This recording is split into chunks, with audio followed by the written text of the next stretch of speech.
एक गैर मोमिन शायर ने कहा था कि आया होकर भी नजरों से रहा पिन्हा मदीने में, आया होकर भी नजरों से रहा पिन्हा मदीने में, मोहम्मद आज तक एक राज है कुदरत के सीने में। बेशक आया होकर भी नजरों से रहा पिन्हा मदीने में, मोहम्मद आज तक एक राज है कुदरत के सीने में। और वो एक दुर्रे यतीम आखिर नबी बनकर चमक उठा, वो एक दुर्रे यतीम आखिर नबी बनकर चमक उठा, जो पोशीदा था मुद्दत से मशीयत के खजीने में। वो एक दुर्रे यतीम आखिर नबी बनकर चमक उठा, जो पोशीदा था मुद्दत से मशीयत के खजीने में। और मनक़बत का शेर भी आ रहा है, वो सुन लीजिएगा कि अली की शान असहाबे मोहम्मद में बस ऐसी थी, अली की शान असहाबे मोहम्मद में बस ऐसी थी कि जैसे कुल हुवल्लाहु अहद कुरान के सीने में। अली की शान असहाबे मोहम्मद में बस ऐसी थी कि जैसे कुल हुवल्लाहु अहद कुरान के सीने में। और मलाइक जिन्न इंस का तो आखिर पूछना क्या है, मलाइक जिन्न इंस का तो आखिर पूछना क्या है, हवाएं भी अदब के साथ चलती हैं मदीने में। मलाइक जिन्न इंस का तो आखिर पूछना क्या है, हवाएं भी अदब के साथ चलती हैं मदीने में। और मोहम्मद ना खुदा ठहरे तो फिर खौफे हवादिस क्या। यकीन ऐसा हो, ईमान ऐसा हो, नजरिया ऐसा हो, मौक़िफ़ इतना मजबूत हो कि मोहम्मद ना खुदा ठहरे तो फिर खौफे हवादिस क्या। हवादिस हादिसों की जमा है, हादिसा उस घटना को कहते हैं जो कभी कभी बगैर किसी वहमो गुमान के नाजिल हो जाए। मोहम्मद ना खुदा ठहरे तो फिर खौफे हवादिस क्या।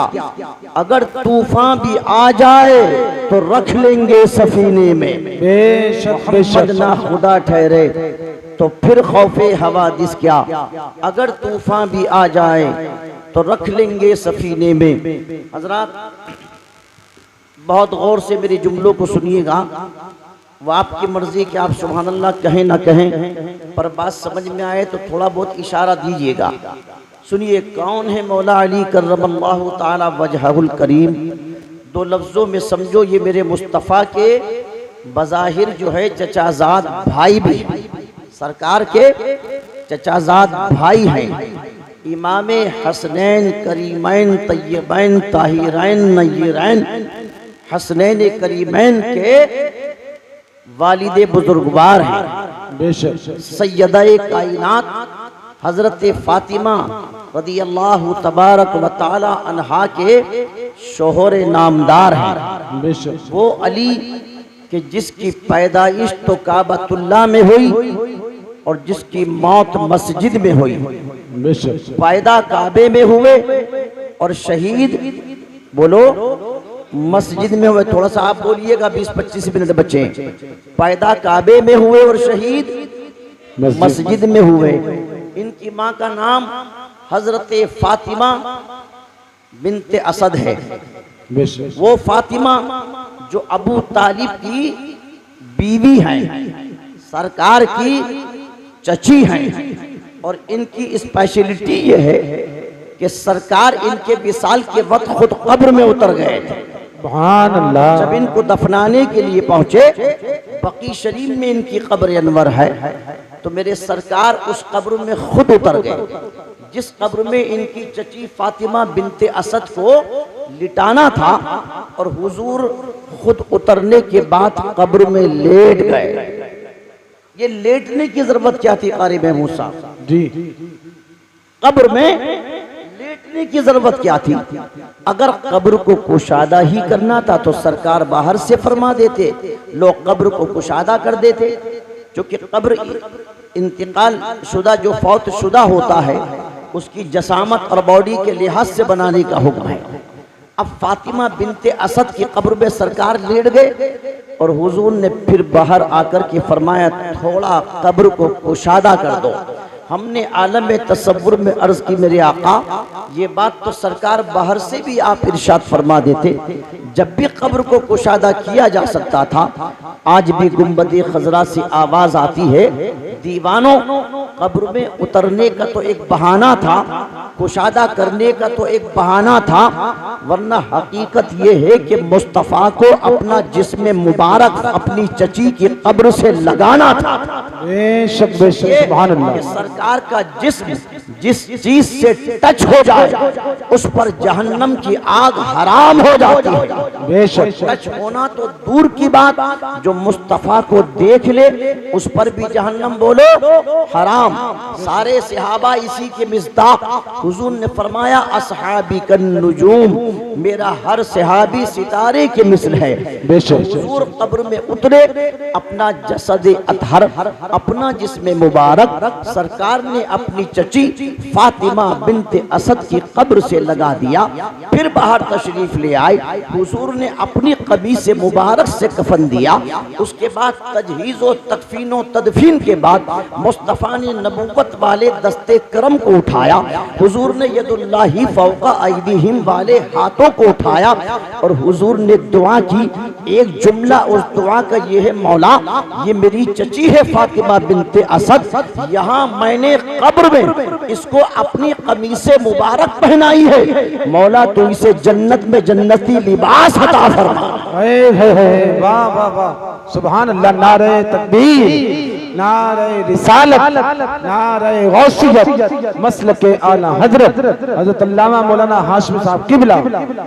अब यहाँ से ये पता चला कि कब्र पर जाना, कब्र पे जाकर के दुआ करना, कब्र पर जाकर के कुछ पढ़ना, ये सब मेरे मुस्तफ़ा की मुक़द्दस सुन्नत है।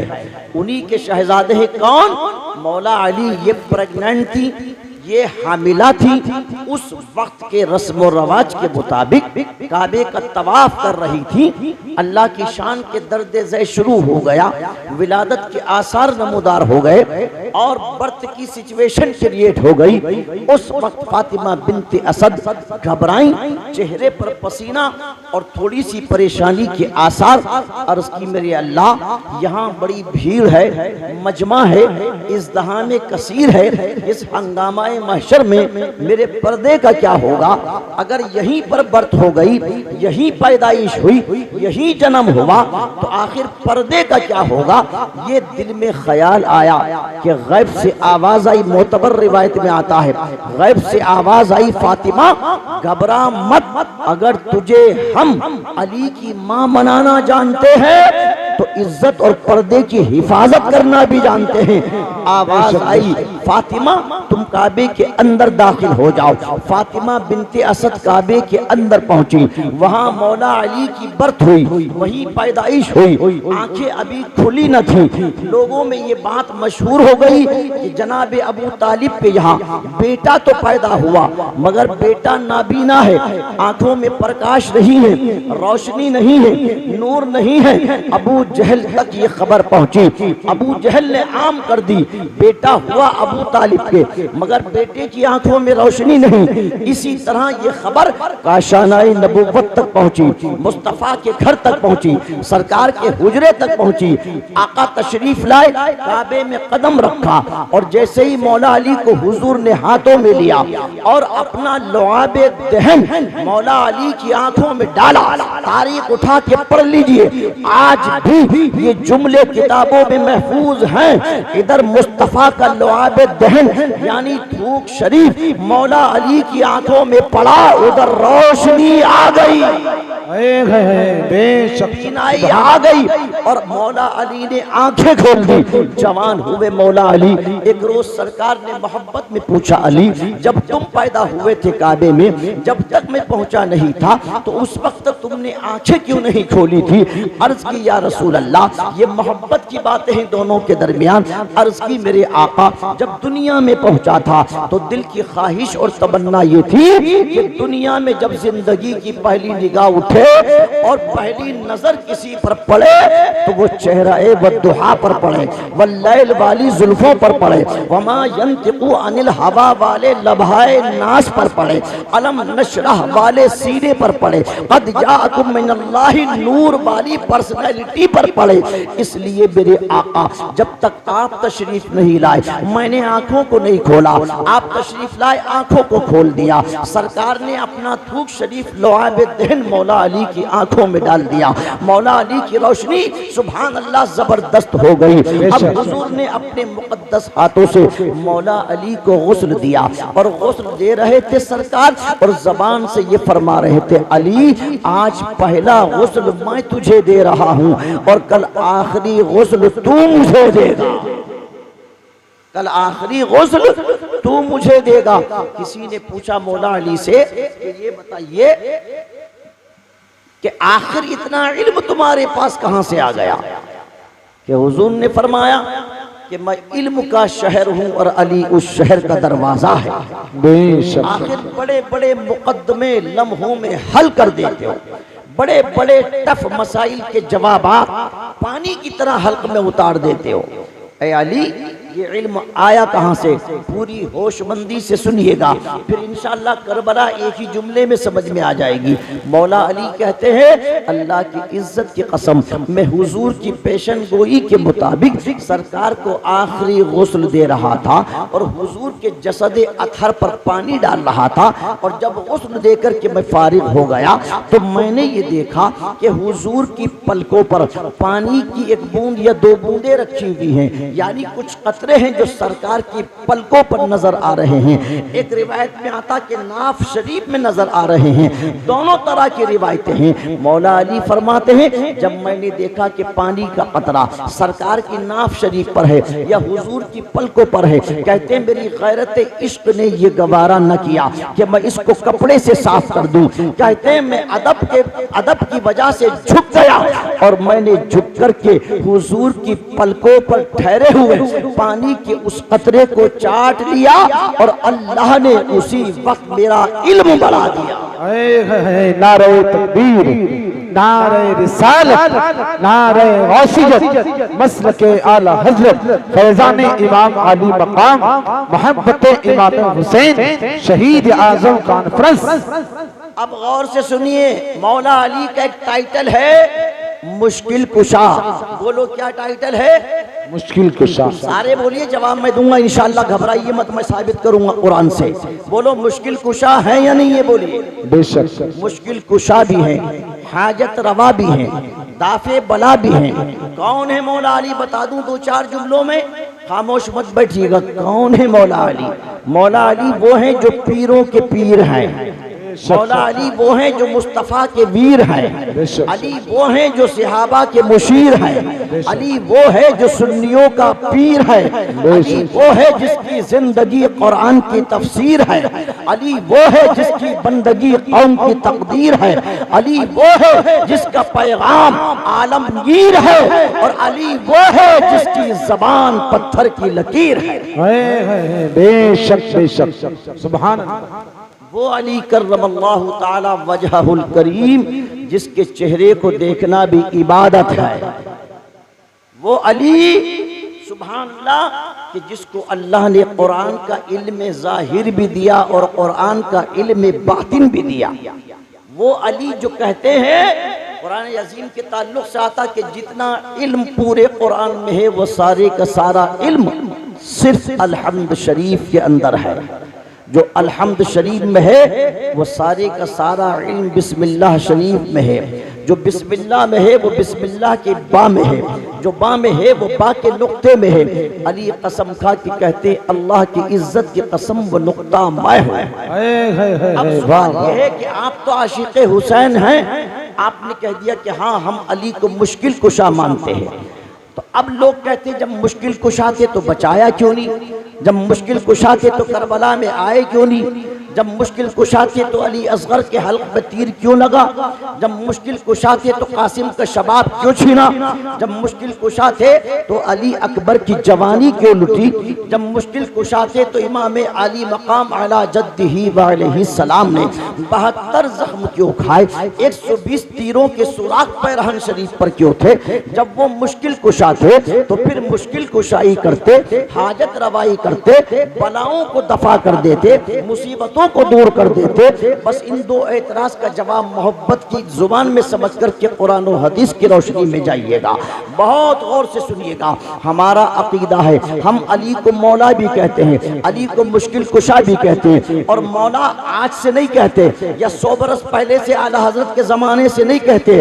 अली को मौला इमाम बुखारी ने लिखा है। अली को मौला इमाम बुखारी ने लिखा है, याद रखिए आप। मैंने मौला नहीं कहा, इमाम बुखारी ने मौला कहा, इमाम मुस्लिम ने मौला कहा, इमाम तिरमिजी ने मौला कहा, इमाम नसाई ने मौला कहा। जो सिहाए सित्ता के मुहद्दिसीन हैं उन्होंने मौला कहा, समझे? और जो अइम्माए अरबा हैं उन्होंने मौला कहा। और जब वो मौला मानते हैं तो हम मौला क्यों नहीं मानेंगे? बेशक बेशक, समझ आ रही बात? समझ आ रही है? अब मुश्किल कुशा हैं तो सुनिए कैसे मुश्किल कुशा है वो। बस जो आयत मैंने पढ़ी उस आयत के मफहूम से तो नहीं लगेगा कि मैं इस मौजू पर गुफ्तगू करूंगा, मगर सुनिए आयत में जिक्र है जनाब यूसुफ अलैहिस्सलाम के भाइयों का। कौन सा? कि यूसुफ अलैहिस्सलाम के भाई जब मिस्र पहुंचे, चूंकि 2 मिनट का बैकग्राउंड समझाऊंगा जब नुक्ता निकल के बाहर आएगा। यूसुफ अलैहिस्सलाम का जिक्र कुरान अजीम की इस सूरह यूसुफ के अंदर है। जिस सूरह यूसुफ की आयत मैंने खुतबे के बाद पढ़ी, क्या कि जनाब यूसुफ के भाई पहुंचे कहाँ? मिस्र। और जब मिस्र पहुंचे और वो राज खुल गया, पर्दे उठ गए, हिजाबात हट गए, और ये जाहिर हो गया कि मिस्र का बादशाह कोई और नहीं बल्कि हमारा भाई यूसुफ है। तो जब ये राज खुले और भाई भाई आपस में बगलगीर हुए, मुलाकात हुई, तो उन भाइयों से जनाब यूसुफ अलैहिस्सलाम ने पूछा, जिन भाइयों ने एक वक्त जनाब यूसुफ को कुएं में डाला था, चंद सिक्कों में जनाब यूसुफ को गुलाम बना करके बेच दिया था, मगर याद रखो इज्जत और जिल्लत का मालिक मेरा रब है। अब कोई भाई सामने खड़े हैं यूसुफ अलैहिस्सलाम के मुजरिमों की तरह। हजरत यूसुफ अलैहिस्सलाम ने फरमाया 36 या 40 बरस का जमाना गुजर चुका है। फरमाया बताओ बाप याकूब अलैहिस्सलाम कैसे हैं, उनकी सेहत कैसी है, उनकी तंदुरुस्ती कैसी है? भाइयों ने कहा बात यह है कि बाप याकूब अलैहिस्सलाम रोते रोते नाबीना हो गए, आंखों की रोशनी चली गई। अब वो तो आपके फिराक और जुदाई में रोते रोते नाबीना हो गए। जुमला सुनिए गौर से। अब जब यूसुफ अलैहिस्सलाम के भाइयों ने ये कहा कि वो रोते रोते नाबीना हो गए, तो फिर यूसुफ अलैहिस्सलाम को कोई माजून लिख करके देना चाहिए था, कोई इतरीफल लिख करके देना चाहिए था, समझे? कोई ड्रॉप लिख करके देना चाहिए था, या कोई वजीफा बता देना चाहिए था, या हाथों को उठा के दुआ कर देनी चाहिए थी। ये कुरान की बोली है, कुरान की। बहुत गौर से मेरी दलील को सुनना। सुबह कयामत तक इंशाअल्लाह कोई माई का लाल इसको काट नहीं सकता है, इसलिए कि 1000 गधे मिलकर एक घोड़े का मुकाबला नहीं करते हैं। 1000 बातिल परस्त मिलकर एक ईमान वाले का मुकाबला कैसे कर लेते हैं? अब यहाँ जनाब यूसुफ ने ना कोई माजून लिखा, ना कोई इतरीफल लिखा, ना कोई ड्रॉप लिखा, ना कोई वजीफा बताया, ना हाथों को उठा के दुआ की। जुमला नोटिस करें, किताब का नाम कुरान अजीम है, जिसका नाजिल करने वाला रब्बुल आलमीन, जिस पर नाजिल हुआ वो रहमतुल लिल आलमीन, जो लेकर के आया वो जनाब रूहुल अमीन, और जिसको नाजिल किया उसी का नाम है कुरान मुबीन।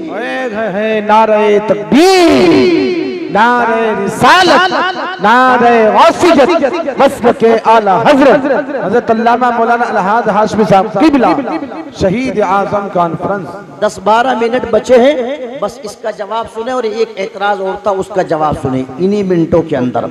अब यूसुफ अलैहिस्सलाम चाहते कोई माजून लिख देते, मगर कोई दवा तजवीज़ नहीं करी। और से जुमला सुने, यूसुफ अलैहिस्सलाम एक कुर्ता पहने हुए थे, अपनी कमीज़ मुबारक पहने हुए थे। आपने उसको उतारा और उसको उतारने के बाद आपने भाइयों से कहा ये मेरा कुर्ता ले जाओ, मेरी कमीज़ मुबारक ले जाओ और ये ले जा करके मेरे और अपने बाप याकूब अलैहिस्सलाम की नाबीना आंखों पर डाल देना, अल्लाह रोशनी अता फरमा देगा।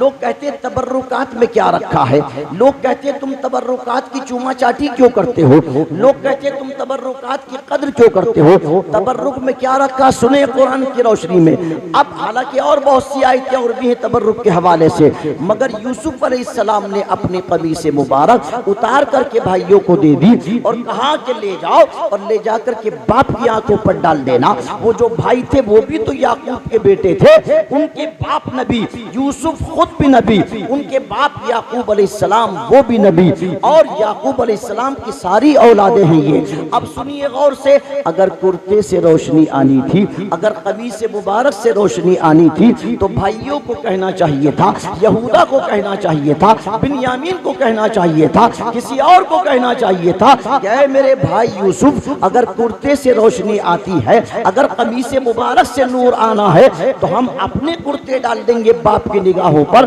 तो उसी से रोशनी आ जाएगी। मगर याद रखो नहीं नहीं, वो जान चुके थे, राज खुल चुके थे, पर्दे उठ चुके थे, हिजाबात हट चुके थे, वो जान चुके थे कि अब फर्क है कि मेरा कुर्ता और है, यूसुफ का कुर्ता और है, बेशक बेशक कमीज और है और यूसुफ की कमीज हजरत और है। इसीलिए उन्होंने कहा कि हजरत बताइए, कहा ये ले जाओ। अब कुरान सुनो, अल्लाह का कुरान कहता इज़हबू बिक़मीसी हाज़ा फ़अल्क़ूहु अला वजहि अबी याती बसीरा।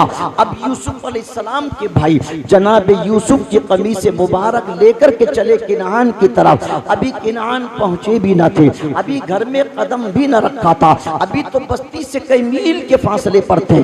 अल्लाह का कुरान कहता है याकूब अलैहिस्सलाम अपने बेटों की बहुओं से कहने लगे, अपने पोती पोतों से कहने लगे, क्या कहने लगे, नोटिस करें जुमला। याकूब अलैहिस्सलाम कहने लगे मेरे पोतों, मेरी पोतियों, मेरे बच्चों सुनो, आज मुझे यूसुफ की खुशबू आ रही है। बेशक बेशक सुभान अल्लाह, मुझे यूसुफ की खुशबू आ रही है। बच्चों ने कहा बाप आप तो पुरानी ही मोहब्बत में मुब्तला है, पुरानी ही बीमारी में मुब्तला है, माज़अल्लाह यूसुफ अब कहाँ रखे हैं, एक ज़माना गुजर गया। मगर अल्लाह का कुरान कहता है जैसे जैसे ये भाई करीब होते गए, याकूब अलैहिस्सलाम की खुशबू और ज़्यादा तेज़ होती गई, उनके कुर्ते की खुशबू। याकूब अलैहिस्सलाम कहते हैं मुझे यूसुफ की खुशबू आ रही है। मुख्तसर ये कि अब ये भाई पहुँचे और जाकर के कहा अब्बा जान यूसुफ ने अपनी कमीज़ मुबारक आपको दी है, लो इसको अपने चेहरे पर डाल लो। हज़रत के नबी याकूब अलैहिस्सलाम ने अपने बेटे पैगंबर यूसुफ की कमीज़ मुबारक को अपने चेहरे पर डाला।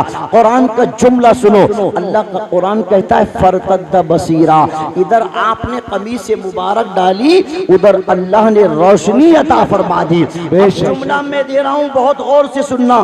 पता चला एक कपड़ा चंद मर्तबा एक नबी के बदन से टच हो गया हजरत, जी जी बेशक, चंद मर्तबा उस कुर्ते ने कारी साहब कोई चिल्ला नहीं करा था, कोई चलत फिरत नहीं करी थी, कोई वजीफा नहीं पढ़ा था, उस कपड़े ने औराद वज़ाइफ नहीं पढ़े थे, उस कपड़े ने नवाफिल की कसरत नहीं करी थी, वो तो आम कपड़ा था। मगर जब नबी के बदन से टच हुआ ना तो अब आम ना रहा, अब खास हो गया, यूसुफ के बदन से मस हो गया। जुमला दे रहा हूँ, हिफाजत कीजिएगा।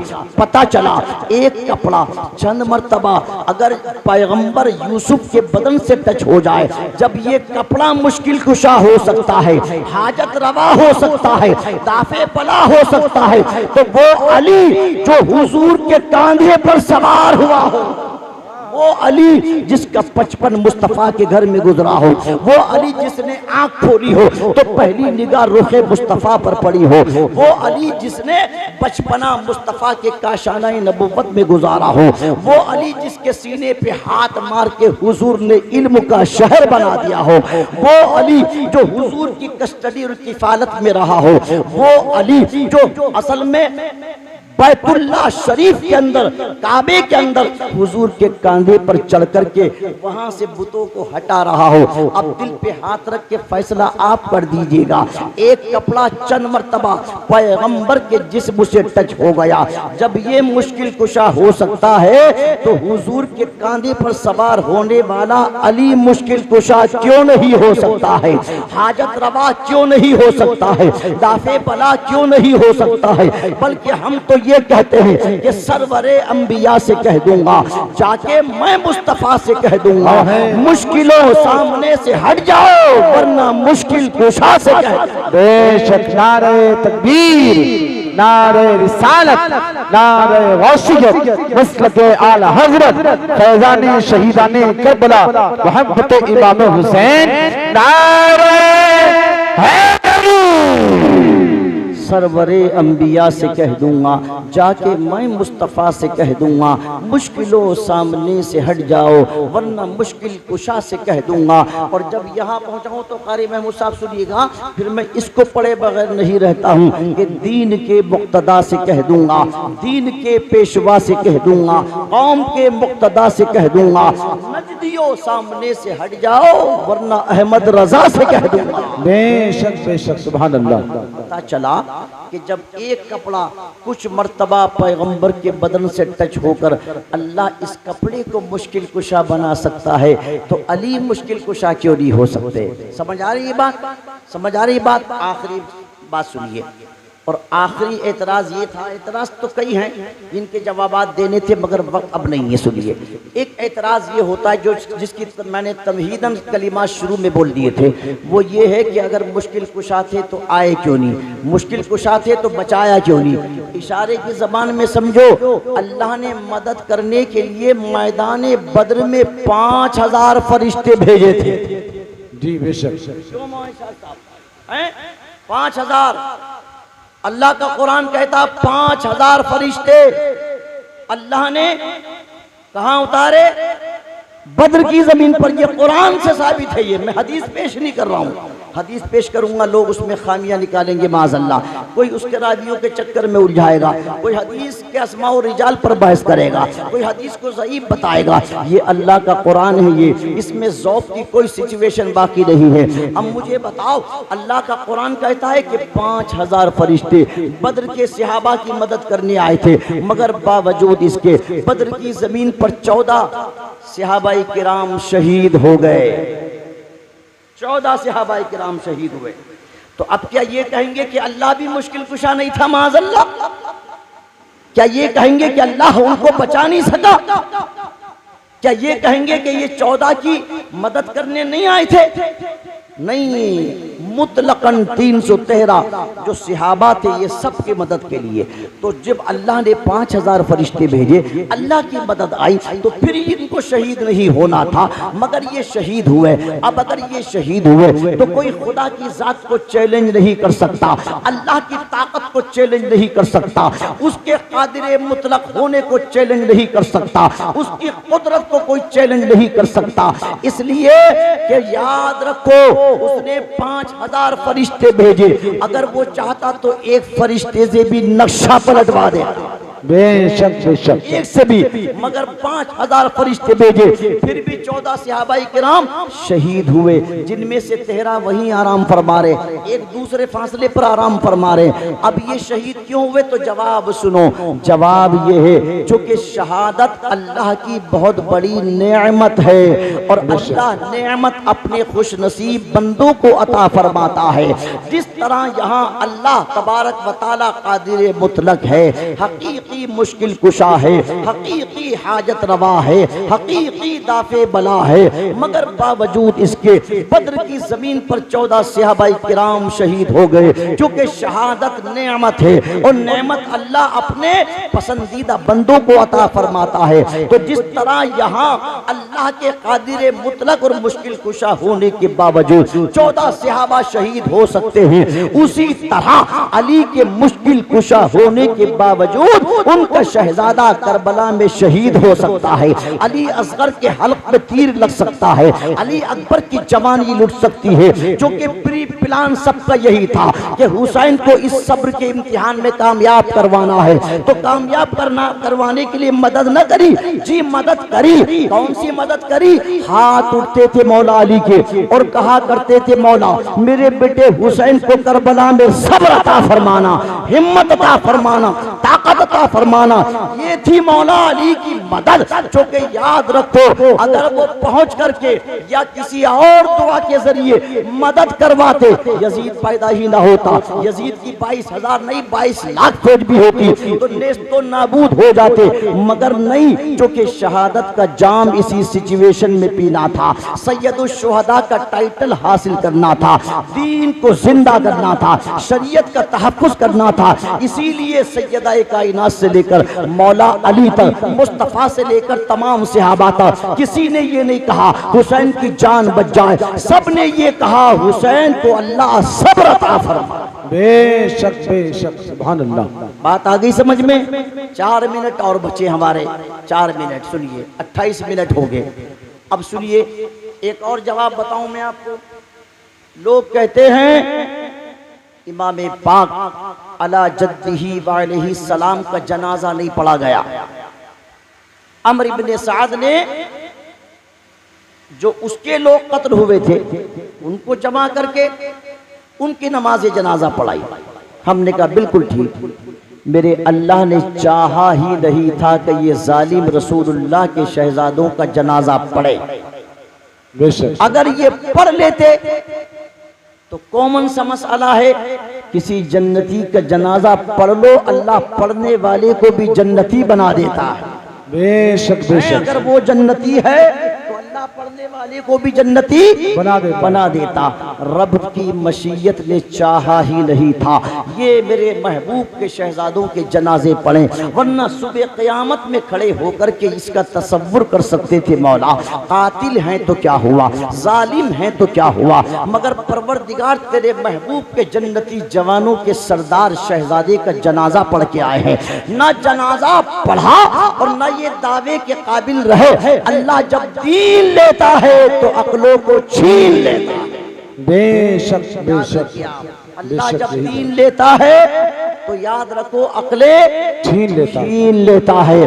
अभी आपने सुना था कि यजीद मिट गया, यजीदियत भी मिट गई। हुसैन कल भी जिंदा थे, हुसैन आज भी जिंदा हैं और हुसैन सुबह क़यामत तक जिंदा रहेंगे। क्यों? चूँकि हुसैन का नजरिया जिंदा है, हुसैन का मौक़िफ़ जिंदा है, हुसैन की थिंकिंग जिंदा है।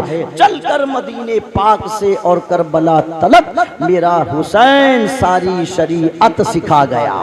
चलकर मदीने पाक से और करबला तलक मेरा हुसैन सारी शरीअत सिखा गया। और प्यासे ने होठ तक न रखे फुरात पर, पानी की इस जहां में ये पहली शिकस्त थी। तुम कितना ही पानी पिलाओ, कितना ही शरबत पिलाओ, एक आशिक ने कहा था सबीले जब तलक जिंदा रहेंगी, सबीले जब तलक जिंदा रहेंगी अली असगर से शर्मिंदा रहेंगी, सबीले जब तलक जिंदा रहेंगी अली असगर से शर्मिंदा रहेंगी। एक पैगाम आखिरी मुझसे भी ले जाओ जाते जाते, जो कहीं पर भी बयान नहीं हुआ, इत्तिफाक से याद आ रहा है। माबादे करबला का बहुत लंबा मैटर है, बहुत तफसीली मफहूम है, कई रोज इस पर गुफ्तगू हो सकती है अल्हम्दुलिल्लाह। तो उसी माबादे करबला से एक चैप्टर निकाल रहा हूँ। इमाम ज़ैनुल आबिदीन ने 35 या 40 बरस जिंदगी करबला के बाद मदीने में गुजारी है। आज भी वो घर महफूज है जहाँ आप रहा करते थे, मदीना पाक में। वो जगह उस वक्त मदीने से बाहर थी, मदीने के बीचों बीच है। इमाम ज़ैनुल आबिदीन अल्लाह अल्लाह करते थे, लोगों को दीन सिखाते थे, लोगों को असल में अपनी जानिब बुलाया करते थे दीन सिखाने के लिए। समझे, उस वक्त एक बदतरीन शख्स था जो मदीने का गवर्नर बना हुआ था। इस जालिम ने उस वक्त भी हजरत इमाम ज़ैनुल आबिदीन को बहुत ज्यादा सताया, बार बार उनको गिरफ्तार करके मंगवाया करता था। अल मुख्तसर तमाम बातों से कता नजर, उस वक्त जब के मुख्तार इमाम हुसैन बरूफक बकाए हुसैन के कातिलों को वासिले जहन्नम कर रहा था। एक यजीदी जिसके नाम के बारे में इख्तिलाफ है, बाज ने उसको सिनान इब्ने अनस कहा है, बाज ने उबैदुल्लाह इब्ने जियाद कहा है, बाज ने और भी नाम लिए हैं। इख्तिलाफ रिवायत ये यजीदी छुपता छुपाता मदीने पहुंच गया और इत्तिफाक से इमाम ज़ैनुल आबिदीन की खानकाह में आ गया।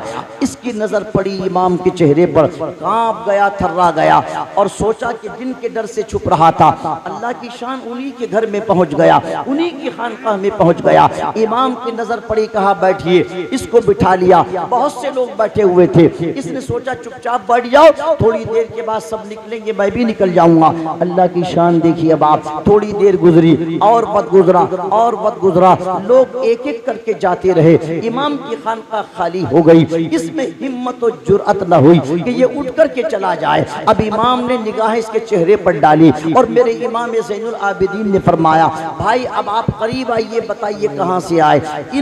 इसने समझा कि हजरत ने मुझे पहचाना नहीं है। कहने लगा, हुजूर मैं मुसाफिर हूँ, मैं इस वतन का रहने वाला नहीं, मैं दूर से कहीं से आया हूँ, मैं मुसाफिर हूँ, राहगीर हूँ, प्यास लग रही थी, पानी की तलाश में आ गया। इमाम ने खादिम को बुलाया, पानी पिलाया, खाना खिलाया। शाम होने के करीब थी, रात को खानकाह में क़याम करवाया। एक दिन तसल्ली से रहा, 2 दिन रहा, 3 दिन रहा।